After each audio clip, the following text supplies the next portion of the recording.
नमस्कार दोस्तों। भगवत गीता में श्री कृष्ण ने अर्जुन को बताया है कि मनुष्य पाप में क्यों फंस जाता है। जब अर्जुन कुरुक्षेत्र में युद्ध करने के विचार से विचलित हो जाते हैं तो भगवान श्री कृष्ण उन्हें गीता का ज्ञान देते हैं। साथ ही अर्जुन के इस सवाल का जवाब देते हैं कि आखिर किन परिस्थितियों में या कारणों के चलते हुए मनुष्य पाप करने के लिए मजबूर हो जाता है।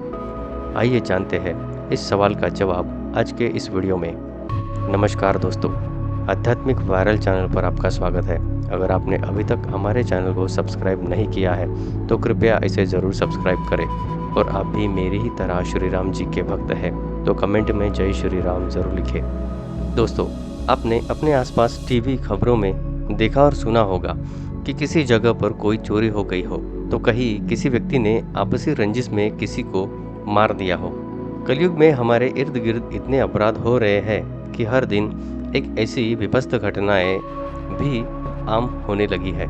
अखबारों में ज़्यादातर खबरें किसी न किसी अपराध से जुड़ी होती है। धर्म कर्म की भाषा में कहे तो पृथ्वी पर पाप बढ़ते जा रहा है।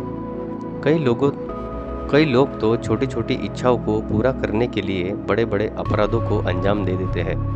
लेकिन केवल ऐसा नहीं है कि मनुष्य के यह पाप केवल कलयुग में ही हो रहे हैं। द्वापर युग में भी जब चारों तरफ पाप बढ़ने लगे थे तो अर्जुन ने श्री कृष्ण से सवाल किया था कि आखिर मनुष्य पाप कब करता है। आखिर वो कौन सी बात है जो उसे पाप करने के लिए मजबूर कर देती है। तब श्री कृष्ण ने अर्जुन को मार्गदर्शन किया था। आइए जानते हैं कि श्री कृष्ण ने तब अर्जुन से क्या कहा था। अर्जुन को गीता का उपदेश देते हुए श्री कृष्ण कहते हैं कि वासना और मोह भी मनुष्य को पाप करने को विवश कर देती है। वासना का अर्थ है कि किसी भी अन्य मनुष्य को किसी वस्तु की तरह उपभोग करने की इच्छा होना। जिस तरह कोई बालक किसी खिलौने के लिए मचल उठता है और जब तक उसे वो खिलौना न मिले बच्चा रोते रहता है और वो शांत नहीं रहता, उसी तरह वयस्क होने पर किसी दूसरे मनुष्य को नैतिकता और संवेदनशीलता से परे जाकर उसे उपभोग करने की इच्छा भी मनुष्य को पाप करने को विवश करती है। व्यक्ति किसी वस्तु या मनुष्य के प्रति मोह बांधता है और उसे पाने के लिए अंधा हो जाता है। क्रोध आने की कई स्थितियां होती है। कई बार अत्यंत पीड़ा भी क्रोध का कारण बनती है। लेकिन क्रोध से व्यक्ति कुछ भी सही नहीं सोचता। कुछ देर के लिए ही सही, लेकिन उसकी बुद्धि बंद हो जाती है और वो कुछ भी सही दिशा में नहीं सोच पाता। जिस तरह धुआं अत्यंत होने पर अग्नि कुछ देर के लिए ढक जाती है और सही स्थिति का पता नहीं चलता, उसी तरह क्रोध भी एक धुएं की तरह ही होता है जिसकी अति होने पर आसपास मौजूद कुछ भी चीजें नजर नहीं आती। भगवान श्री कृष्ण कहते हैं कि मनुष्य के नकारात्मक गुणों में कुंठा भी शामिल है। मनुष्य जब कुंठित होता है तो बुद्धिमान, ज्ञानी और सभ्य मनुष्यों को भी अपने से नीचे समझने लगता है। कुंठित व्यक्ति में प्रतिभा की कमी होती है, इसलिए वे अपने सामने किसी भी प्रतिभाशाली मनुष्य को सहन नहीं कर पाता।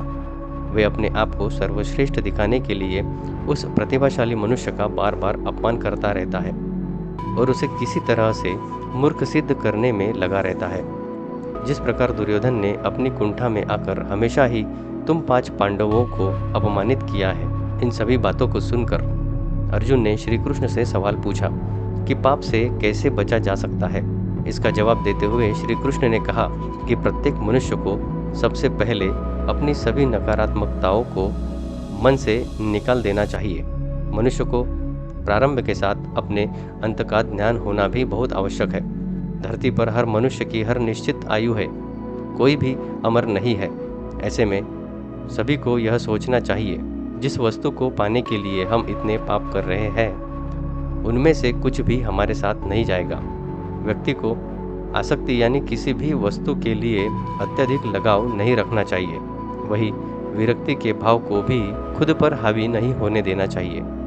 सही गलत की पहचान होना और इस विवेक को हमेशा बनाए रखने से ही पाप करने से खुद को रोका जा सकता है।